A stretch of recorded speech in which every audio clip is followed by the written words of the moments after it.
शांति। आज 10 तारीख के बाबा के महावाक्य है। बाबा ने कहा, मीठे बच्चे, श्रीमत पर तुम्हें सबकी रूहानी खातिरी करनी है। खुशी की खुराक खाना और खिलाना, यही है सच्ची खातिरी करना। प्रश्न है आज का, ज्ञान में स्पिरिचुअलिटी का जौहर भरने की विधि क्या है? उसमें कौन कौन से फायदे होंगे? उत्तर है, जब किसी को भी ज्ञान सुनाते हो तो आत्मा समझकर आत्मा को ज्ञान दो। इसमें स्पिरिचुअलिटी का जौहर भरता जाएगा। इस नई आदत से किसी को भी ज्ञान सुनाएंगे तो उसे झट तीर लग जाएगा। शरीर का भान भी खत्म होता जाएगा। फिर माया के तूफान व बुरे संकल्प भी नहीं आएंगे। क्रिमिनल आई भी नहीं रहेगी। ओम शांति। ज्ञान का तीसरा नेत्र देने वाला रूहानी बाप बेट रूहानी बच्चों को समझाते हैं, ज्ञान का तीसरा नेत्र सिवाय बाप के और कोई भी दे नहीं सकता। अभी तुम बच्चों को ज्ञान का तीसरा नेत्र मिला है। अभी तुम जानते हो कि यह पुरानी दुनिया बदलने वाली है। बेचारे मनुष्य नहीं जानते कि कौन बदलाने वाला है और कैसे बदलाते हैं, क्योंकि उन्हों को ज्ञान का तीसरा नेत्र ही नहीं है। तुम बच्चों को अभी ज्ञान का तीसरा नेत्र मिला है, जिससे तुम सृष्टि के आदि मध्य अंत को जान गए हो। यह है ज्ञान की सैक्रीन। सैक्रीन का एक बूंद भी कितना मीठा होता है। ज्ञान का भी एक ही अक्षर है, मन मना भव। यह अक्षर सभी से कितना मीठा है। अपने को आत्मा समझो और बाबा को याद करो। बाप शांति धाम और सुखधाम का रास्ता बता रहे हैं। बाबा आए हैं बच्चों को स्वर्ग का वर्षा देने। तो बच्चों को कितनी खुशी रहनी चाहिए। कहते भी हैं, खुशी जैसी खुराक नहीं। जो सदैव खुशी मौज में रहते हैं, उनके लिए वह जैसे खुराक होती है। 21 जन्म मौज में रहने की ये जबरदस्त खुराक है। यह खुराक सदैव एक दो को खिलाते रहो। एक दो की जबरदस्त खातिरी यह करनी है। ऐसी खातिरी और कोई मनुष्य की कर न सके। तुम बच्चे श्रीमत पर सभी की रूहानी खातिरी करते हो। सच्ची सच्ची खुश खैराफत भी यह है, किसी को बाप का परिचय देना। मीठे बच्चे जानते हैं, बेहद के बाप द्वारा हमको जीवन मुक्ति की खुराक मिलती है। सतयुग में भारत जीवन मुक्त था, बहुत पावन था। बाप बहुत बड़ी ऊंची खुराक देते हैं। तब तो गायन है, अतीन्द्रिय सुख पूछना हो तो गोप गोपियों से पूछो। यह ज्ञान और योग की कितनी फर्स्ट क्लास वंडरफुल खुराक है। और यह खुराक एक ही रूहानी सर्जन के पास है और किसी को इस खुराक का मालूम ही नहीं है। बाप कहते हैं, मीठे बच्चों, तुम्हारे लिए तिरी अर्थात हथेली पर सौगात ले आया हूं। मुक्ति जीवन मुक्ति की यह सौगात मेरे पास ही रहती है। कल्प कल्प मैं ही आकर तुमको देता हूं। फिर रावण छीन लेता है, तो अभी तुम बच्चों को कितना खुशी का पारा चढ़ा रहना चाहिए। तुम जानते हो, हमारा एक ही बाप टीचर और सच्चा सच्चा सद्गुरु है, जो हमको साथ ले जाते हैं। मोस्ट बिलवड बाप से विश्व की बादशाही मिलती है। यह कम बात है क्या? तो सदैव हर्षित रहना चाहिए। Godly student life is the best life. ये अभी का ही गायन है ना, फिर नई दुनिया में भी तुम सदैव खुशियां मनाते रहेंगे। दुनिया नहीं जानती कि सच्ची सच्ची खुशियां कब मनाई जाती है। मनुष्यों को तो सतयुग का ज्ञान ही नहीं है, तो यहाँ ही मनाते रहते हैं, परंतु इस पुरानी तमो प्रधान दुनिया में खुशी कहाँ से आई? यहाँ तो त्राही त्राही करते रहते हैं। कितना दुख की दुनिया है।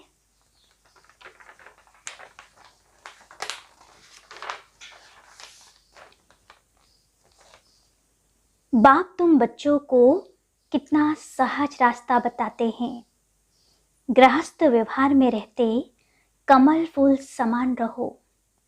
धंधा धोरी आदि करते भी मुझे याद करते रहो।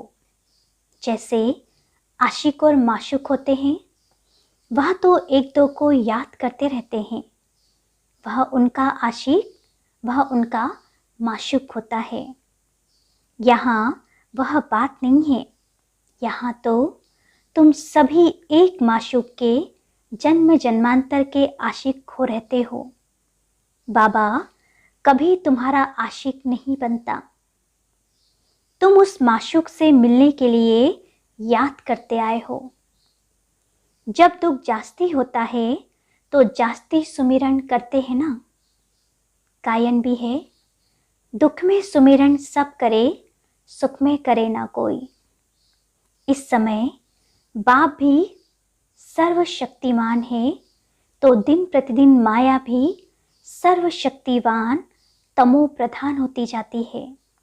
इसलिए अब बाबा कहते, मीठे बच्चे देही अभिमानी बनो। अपने को आत्मा समझ मुझ बाप को याद करो और साथ साथ दैवी गुण भी धारण करो, तो तुम ऐसे लक्ष्मी नारायण बन जाएंगे। इस पढ़ाई में मुख्य बात है ही याद की।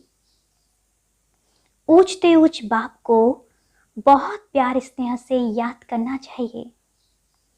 वह ऊंचते ऊंच बाप ही नई दुनिया स्थापन करने वाला है। कहते हैं, मैं आया हूं तुम बच्चों को विश्व का मालिक बनाने, इसलिए अब मुझे याद करो तो तुम्हारे अनेक जन्मों के पाप कट जाएं। पतित पावन बाप कहते हैं, तुम बहुत पतित बन गए हो, इसलिए अब तुम मुझे याद करो तो तुम पावन बन जाएंगे और पावन दुनिया का मालिक बन जाएंगे। पतित पावन बाप को ही बुलाते हैं ना। अब बाप आए हैं तो जरूर पावन बनना पड़े। बाप दुख हरता सुख करता है। बरोबर सतयुग में पावन दुनिया थी तो सभी सुखी थे। अभी बाप फिर से कहते, बच्चे शांति धाम और सुखधाम को याद करते रहो। अभी है संगम युग। खिवैया तुमको इस पार से उस पार ले जाते हैं। कोई एक नहीं, सारी दुनिया जैसे एक बड़ा जहाज है, उनको पार ले जाते हैं। तुम मीठे बच्चों को कितनी खुशियां होनी चाहिए। तुम्हारे लिए तो सदैव खुशी ही खुशी है। बेहद का बाप हमको पढ़ा रहे हैं। वाह, ये तो कभी ना सुना और ना पढ़ा। भगवानोवाच, मैं तुम रूहानी बच्चों को राजयोग सिखा रहा हूं, तो पूरी रीति सीखना चाहिए ना। धारणा करनी चाहिए, पूरी रीति पढ़ना चाहिए। पढ़ाई में नंबर वार तो सदैव होते ही हैं। अपने को देखना चाहिए, मैं उत्तम हूँ, मध्यम हूँ व कनिष्ठ हूँ। बाप कहते हैं, अपने को देखो, मैं उच्च पद पाने के लायक हूँ। सर्विस करता हूँ, क्योंकि बाप कहते हैं, बच्चे सर्विसेबल बनो, फॉलो करो। मैं आया ही हूँ सर्विस के लिए। रोज सर्विस करता हूँ, इसलिए तो यह रथ लिया है। इनका रथ बीमार पड़ जाता है तो भी मैं इनमें बैठकर मुरली लिखता हूँ। मुख से तो बोल नहीं सकते तो मैं लिख देता हूँ, ताकि बच्चों के लिए मुरली मिस न हो। तो मैं भी सर्विस पर हूं ना। यह है रूहानी सर्विस। तुम भी बाप की सर्विस में लग जाओ। On God fatherly service. बाप ही तुमको सारे विश्व का मालिक बनाने आए हैं। जो अच्छा पुरुषार्थ करते हैं उनको ही महावीर कहा जाता है। देखा जाता है कौन महावीर है, जो बाप के डायरेक्शन पर चलते हैं। बाप का फरमान है, अपने को आत्मा समझ भाई भाई को देखो, इस शरीर को भूल जाओ। बाबा भी शरीर को नहीं देखते। बाप कहते हैं, मैं आत्माओं को देखता हूँ। बाकी यह जो ज्ञान है कि आत्मा शरीर बगैर बोल नहीं सकती, मैं भी इस शरीर में आया हूँ, लोन लिया हुआ है। शरीर के साथ ही आत्मा पढ़ सकती है। बाबा की बैठक यहाँ है। यह है अकाल तख्त, अकाल मूर्त है ना। आत्मा कभी छोटी बड़ी नहीं होती, शरीर छोटा बड़ा होता है। जो भी आत्माएं, उन सभी का तख्त यह प्रकृति का बीच है। शरीर तो सभी के भिन्न भिन्न होते हैं। किसी का अकाल तख्त पुरुष का है तो किसी का अकाल तख्त स्त्री का है। किसी का अकाल तख्त बच्चे का है। बाबा बेट बच्चों को रूहानी ड्रिल सिखाते हैं। जब कोई से बात करो तो पहले अपने को आत्मा समझो। हम आत्मा फलाने भाई से बात करते हैं। बाप का पैगाम देते हैं कि शिव बाबा को याद करो। याद से ही जंग उतरनी है। सोने में जब अलाई पड़ती है तो सोने की वैल्यू ही कम हो जाती है। तुम आत्माओं में भी जंग पड़ने से तुम वैल्यू लेस हो गए हो। अब फिर पावन बनना है। तुम आत्माओं को अब ज्ञान का तीसरा नेत्र मिला है। उस नेत्र से अपने भाइयों को देखो। भाई भाई को देखने से कर्मेंद्रियां कभी चंचल नहीं होगी। राजभाग लेना है, विश्व का मालिक बनना है तो यह मेहनत करो। भाई भाई समझ सभी को ज्ञान दो तो यह आदत पक्की हो जाएगी। सच्चे सच्चे ब्रदर्स तुम सभी हो। बाप भी ऊपर से आए हैं, तुम भी आए हो। बाप बच्चों सही सर्विस कर रहे हैं। सर्विस करने की बाबा हिम्मत देते हैं। हिम्मते मर्दा मददे खुदा। तो यह प्रैक्टिस करनी है। मैं आत्मा भाई को पढ़ाता हूँ। आत्मा पढ़ती है ना, इसको स्पिरिचुअल नॉलेज कहा जाता है, जो रूहानी बाप से ही मिलती है। संगम पर ही बाप यह नॉलेज देते हैं कि अपने को आत्मा समझो। तुम अशरीरी आए थे, फिर यहाँ शरीर धारण कर तुमने 84 जन्मों का पाठ बचाया है। अभी फिर वापस चलना है। इसलिए अपने को आत्मा समझ भाई भाई की दृष्टि से देखना है। यह मेहनत करनी है। तुम बच्चों को अपनी मेहनत तो करनी ही है। दूसरे में हमारा क्या जाता है। चैरिटी बिगिंस एट होम, अर्थात पहले खुद को आत्मा समझ, फिर भाइयों को समझाओ तो बहुत अच्छी रीति लगेगा। यह जौहर बनना है। मेहनत करेंगे तभी उच्च पद पाएंगे। बाप आए हैं फल देने के लिए, तो मेहनत करनी पड़े ना, कुछ सहन भी करना पड़ता है।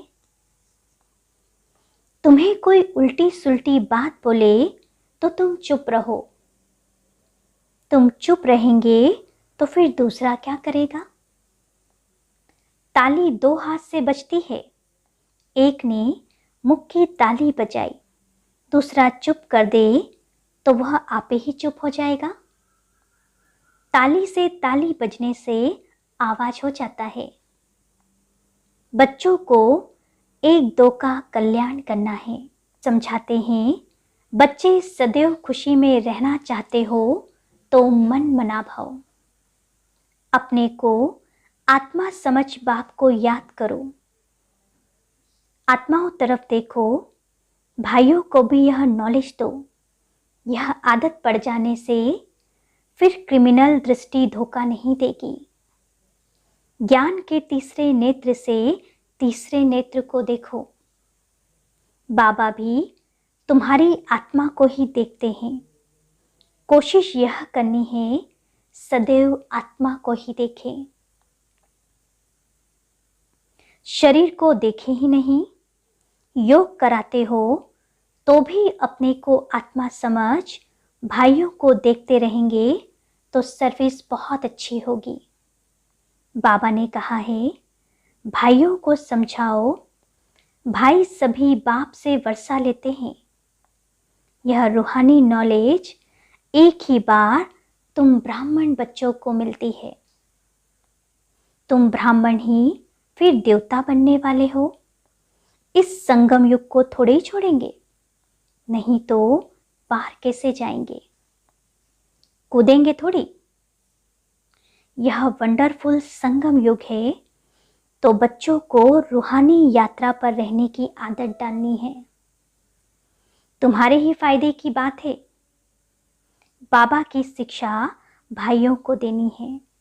बाप कहते हैं, मैं तुम आत्माओं को ज्ञान दे रहा हूं, आत्मा को ही देखना है।